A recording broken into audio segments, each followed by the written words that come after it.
प्यारे विद्यार्थियों, नमस्कार। कल हमने 5 से 8 तक औरंगजेब की आखिरी रात एकांकी के गद्यांशों की सह प्रसंग व्याख्या की थी।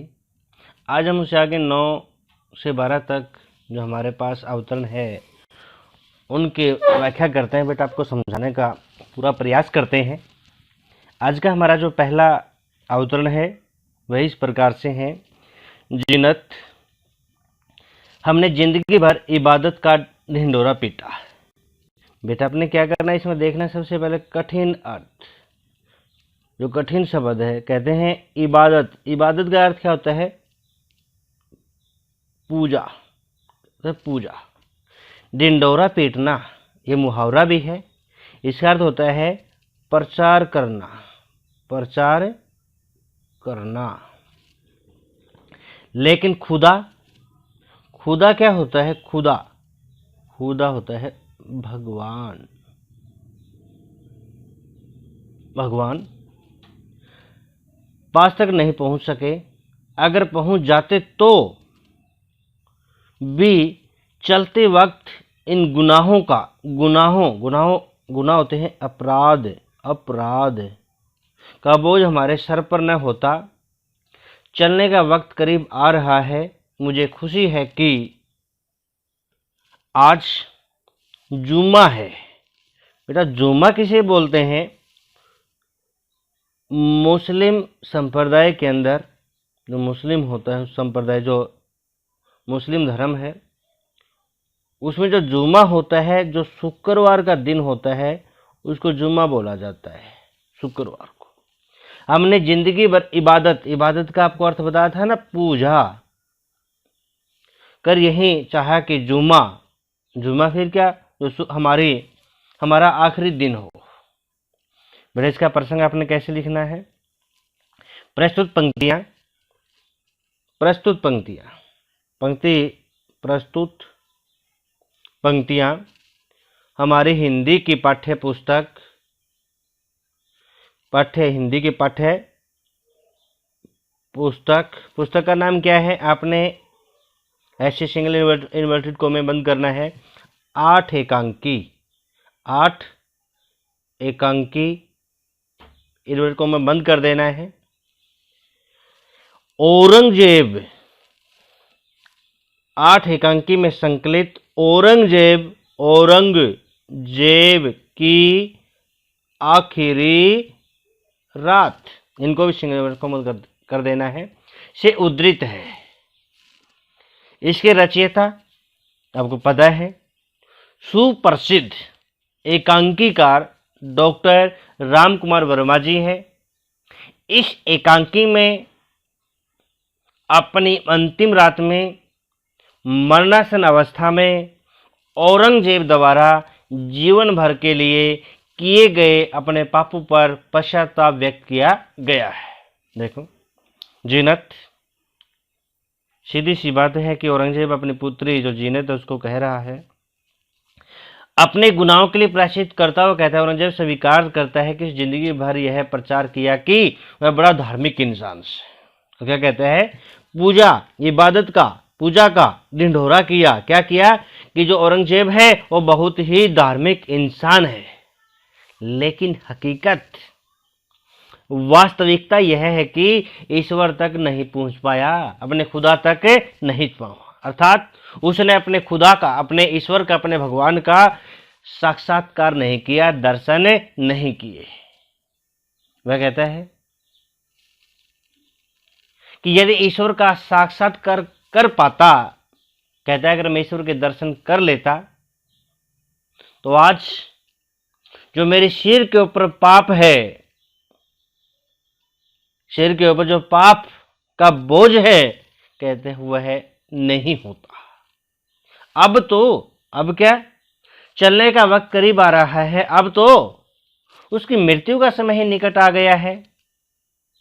उसे इस बात की बड़ी खुशी है कि जुम्मे के दिन मरने जा रहा हूं। मुझे क्या कहता है कि मुझे इस बात की बड़ी खुशी है कि मैं जुम्मे के दिन, शुक्रवार के दिन मर रहा हूं, क्योंकि जिंदगी भर वहीं वह वही चाहता था कि मेरी मृत्यु जुम्मे के दिन हो।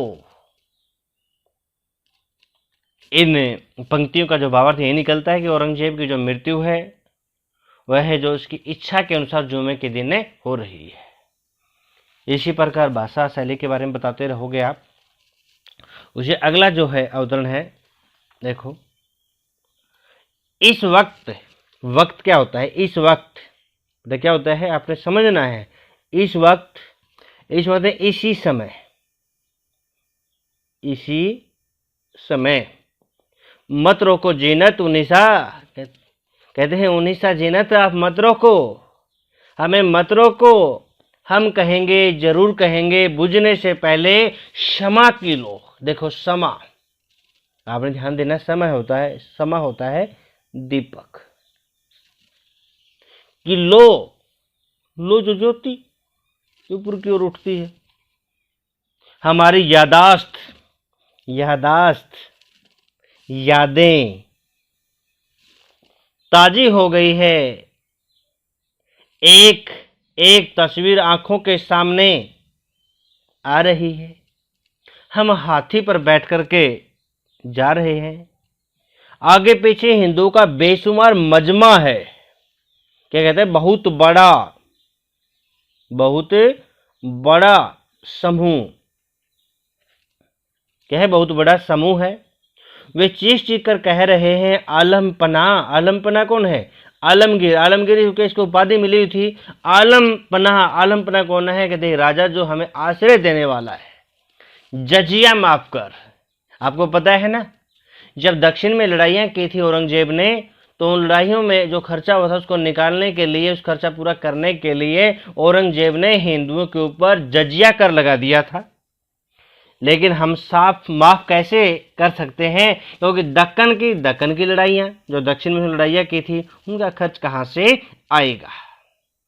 देखो बेटा, आपने देखने हैं ये शब्द या शब्दांश किसके हैं, या जो संवाद किसके हैं, ये वाक्य किसने किसको कहे हैं। इसमें आप लिखो, जीनत औरंगजेब से प्रार्थना करती है कि वह ज्यादा न बोले, परंतु प्रायश्चित की बलवती भावना, दुखों की जो बलवती भावना औरंगजेब को मौन धारण नहीं करने देती। अथवा जीनत से कहता है कि इस वक्त उसे बोलने से न रोके, उसे जो कुछ कहना है वह इस समय उसे अवश्य कहेगा। जिस प्रकार बुझने से पहले दीपक की लौ अधिक तेजी से जलने लगती है, उसी प्रकार मृत्यु से पूर्व उसकी स्मृतियां, उसकी यादें भी तेज अर्थात ताजी हो गई है। और उसकी आंखों के सामने विगत की जो बीती हुई जो तस्वीर, जो समय है, उसकी एक एक तस्वीर उसकी आंखों के सामने घूम रही है। उसे वह दृश्य याद आ रहा है जब वह एक दिन हाथी पर बैठकर घूमने जा रहा था और उसके पीछे, आगे पीछे हिंदुओं का एक बहुत बड़ा समूह उसे कुछ प्रार्थना करने के लिए एकत्रित हो गया। वे चीख कर प्रार्थना कर रहे थे कि उसने उन पर जो जजिया कर लगाया हुआ है उसे माफ कर दिया जाए, परंतु उसे वह जजिया कर माफ करने में कोई रुचि नहीं दिखाई, क्योंकि वह इस कर के माध्यम से जो दक्षिण की लड़ाइयों का खर्च था वह पूरा करना चाहता था। इस अवतरण में से यही भावार्थ निकलता है कि जो औरंगजेब है उसने जो हिंदुओं के ऊपर जो अत्याचार किए थे, जो कर लगाए थे, वह उसको आज याद आ रहे हैं, उनका दुख उसे सता रहा है। फिर अगला जो अवतरण है, सलाम अलैकुम। सलाम अलैकुम, अलैकुम का अर्थ आपने बेटा सुना भी होगा, कोई मुस्लिम भाई अपना बंधु होता है, वो क्या करता है, सलाम अलैकुम, नमस्कार। क्या कहता है? नमस्कार जी। अहला बोलते हैं ना वालेकुम सलाम। अच्छा, हमारे बेटे, हम जा रहे हैं, हम जिंदगी में अपने साथ कुछ नहीं लाए, लेकिन अपने साथ गुनाहों का कारवा लिए जा रहे हैं। गुनाहों का कारवा क्या होता है? एक बहुत बड़ा यात्रियों का समूह होता है। पैदल चलते हैं, बसों में चलते हैं या किसी प्रकार की यात्रा करते हैं, उसे बोलते हैं कारवां। यहां पर किसका कारवां है? अपराधों का, गुनाहों का। तुम उखुवत, उखुवत का अर्थ इसने क्या बताया बेटा? उखुवत होता है भाईचारा, भाईचारा, अमन शांति, अमन शांति। एतिमाद पर ख्याल रखना कि भाईचारा, शांति व एतिमाद पर ख्याल रखना, ध्यान देना, ख्याल रखना, ध्यान देना। यह माले दुनिया हेच है, हेच है, संगदिल है, संगदिल है, स्वार्थी है, तुच्छ है। हमारी आंखों ने खुदा का नूर नहीं देखा, खुदा का चेहरा, खुदा के दर्शन नहीं किए। जिस्म से, शरीर से गर्मी निकल गई, अब कोयला का ढेर बाकी है। अर्थात कहने की बात है कि उसकी मृत्यु तो हो गई है, प्राण तो निकलने वाले हैं, उसके अंदर गर्माहट नहीं है। जो बचा है वो केवल कोयलों का ढेर है। अर्थात जिस प्रकार कोयला होता है उसके अंदर आग होती है, उसी प्रकार हमारा शरीर है। अब शरीर के अंदर जब तक गर्मी है तब तक हमारे प्राण है, जब गर्मी निकल जाती है तो कोयलों का ढेर बच जाता है, अस्थि मांस जो हड्डियों का पिंजर बच जाता है, हाथ पैर सूख, दरखत की शाखाओं की तरह। दरखत, दरखत क्या होता है? पेड़, और शाखाओं टहनियां, टहनियां। सख्त हो गए हैं, सख्त होना, कठोर होना, कठोर हो गए हैं। और कलेजे पर, कलेजा दिल पर मायूसी की चट्टान रखी हुई है। खुदा से दूर हूं और पर हमारा पूरा यकीन है, लेकिन हम अपने गुनाहों का बोझ कहां ले जाएं? हमने समुद्र में अपनी किश्ती डाल दी है, खुदा हाफिज। देखो बेटा कितना अच्छा है। क्या कहते हैं इसमें? आपने सोचना है, थोड़ा सा देखना भी है कि जब औरंगजेब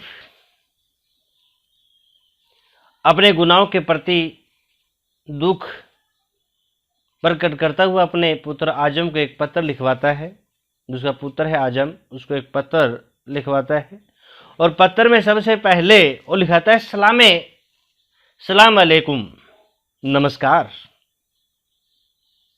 आजम अपने पुत्र का नाम ले रहा है। हमारे बेटे, अपने बेटे, वह कुछ नहीं ला था। वो कहता है हम जिंदगी में अपने साथ कुछ नहीं लाए। पत्र में लिखवाते हुए कहता है कि हम अपने जीवन में, अपनी जिंदगी में मैं कुछ नहीं लेकर के आया था, परंतु मरते समय अपने साथ मैं गुनाहों का कारवा, गुनाहों का समूह, गुनाहों का ढेर अपने सिर के ऊपर ले जा रहा हूं। वह से उखुवत, भाईचारा, शांति व एतमाद का ख्याल रखते हुए जीने की सलाह देता है। वह कहता है कि दुनिया बड़ी संगदिल है, दुनिया बड़ी तुच्छ है, दुनिया बड़ी स्वार्थी है। उसकी आंखें, क्या कहते हैं, आंखों ने खुदा का नूर नहीं देखा। वह उसे कहते हैं उसकी आंखों ईश्वर के प्रकाश को नहीं पहचान पाई, उसका चेहरा देख नहीं पाई। अब तो जिस्म से गर्मी निकल गई है। कहते हैं अब तो शरीर का सारा जोश समाप्त हो गया है, अब उसका शरीर मात्र कोयलों का ढेर बच गया है। उसके हाथ पांव सूखे पेड़ की टहनियों की भांति सख्त हो गए हैं, कठोर हो गए हैं। उसका हृदय मायूस हो रहा है कि ईश्वर से बहुत दूर हो गया है, तथा उसके हृदय को कभी चैन की प्राप्ति नहीं हुई। वह इस समय ढंग से यह भी बात नहीं सोच पा रहा कि वह अपने उसके गुनाहों के लिए कौन सी सजा उचित होगी, अर्थात परमात्मा से क्या सजा देगा। वह कहता है कि उसे परमात्मा की कृपा पर भरोसा है, परंतु फिर भी उसके पापों का जो भार है, जो अत्यधिक भार है, वह सोचता है कि वह अपने पापों को बोझ कर कहां ले जाए। और उसने तो अब अपनी नाव समुद्र में डाल ही दी है, अर्थात उसने अपने आप को भगवान के, अल्लाह के हवाले कर दिया है। वह उसे खुदा हाफिज कहते हुए अपनी आंखें बंद कर लेता हूं, अर्थात औरंगजेब के प्राण निकल जाते हैं। इस गद्यांश के अंतिम समय में औरंगजेब के अपने ईश्वर, अपने अल्लाह के प्रति आस्था प्रकट हुई है। अगला जो अवतरण है, जिन्नत मेरी बेटी, इस जिंदगी के चिराग में अब तेल बाकी नहीं रहा। चिराग दीपक होता है। इस खाक मिट्टी के पुतले को कफन और ताबूत जानते ना बेटा, ताबूत एक पेटी सी होती है, ताबूत की जेबाइश की जरूरत नहीं है। जेबाइश होता है पैमाइश। इन बदनसीब को जमीन में यूं ही दफना कर देना। इस मुश्ते खाक को